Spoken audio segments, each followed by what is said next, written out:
Amazing একটা feeling. দল জিতলে কার না ভালো লাগে, আমারও ভালো লাগছে। একটা অদ্ভুত স্পিরিট না থাকলে এটা সম্ভব না। খুব টেনশন কাজ করছিল। খেলা তো যে কোনো মুহূর্তে ঘুরে ঘুরে যেতে পারে, আর ওদের টিমেও খুবই ভালো ভালো প্লেয়ার আছে। ফাইনালে তো খুবই হাড্ডাহাড্ডি লড়াই হবে। অ্যামেজিং একটা ফিলিং। দল জিতলে কার না ভালো লাগে, আমারও ভালো লাগছে। আমরা সবাই খুব চেয়ার আপ করছিলাম ওদেরকে, খুব ভালো খেলেছে আজকে। এবং সবচেয়ে বড় কথা, আমাদের প্রত্যেকটা প্লেয়ার ইনজুর্ড, মানে ছেলেরা প্রত্যেকে ইনজুর্ড, প্রত্যেকে। পাভেলের পুরো হাতে টেপ দিয়ে পেঁচিয়ে তারপরে ও বল করতে নেমেছে। জাহিদ ভাই আসার আগে ইনজেকশন দিয়ে যে হাত তো ও অলরেডি ব্যাগ পরে তো ঘুরছে। সো মানে এটা না একটা অদ্ভুত স্পিরিট না থাকলে এটা সম্ভব না, বা ভালোবাসাটা না থাকলে আসলে সম্ভব না। ওই ভালোবাসার জায়গা থেকেই মানে এত ইনজুর্ড হয়েও আমাদের সবাই খুব ভালো খেলেছে। সবার মাথা খুবই ঠান্ডা ছিল, সবাই ঠান্ডা হয়ে খেলেছে দেখেই মনে হয় আমরা ভালো করতে পেরেছি। ওর বিপরীত টিমও খুবই ভালো করেছে। হ্যাঁ, খুব টেনশন কাজ করছিল লাস্টের দিকে যে আসলে খেলা তো যে কোনো মুহূর্তে ঘুরে যেতে পারে, আর ওদের টিমেও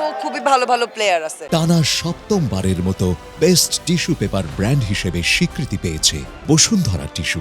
সো একটু টেনশন ছিলই, ঘুরে যাওয়ার সম্ভাবনা ছিল, কিন্তু বের করে নিয়ে এসেছে। কেটো তো ফ্যান্টাস্টিক। আমার মনে হলো যে ও কেটো, পাভেল, দাউদ, সিয়াম ওরা অসাধারণ খেলেছে, অসাধারণ পারফর্ম করেছে, সবাই অসাধারণ পারফর্ম করেছে। জি, আজকে আমাদের মেয়েদের টিমেও আমরা চেষ্টা করেছি সেরাটা দেওয়ার। আমরা সম্ভবত 22 রানের অথবা 23 রানের টার্গেট দিয়েছি এবং আমরা 5 রানের মধ্যে বিষয়টা প্যাক আপ করেছি। ফাইনালে তো খুবই হাড্ডাহাড্ডি লড়াই হবে আমার মনে হয়। যারাই যাক না কেন সব খুবই ভালো টিম যাবে। সো টেনশন না নিয়ে আমরা গুড স্পিরিটটা রাখতে চাই।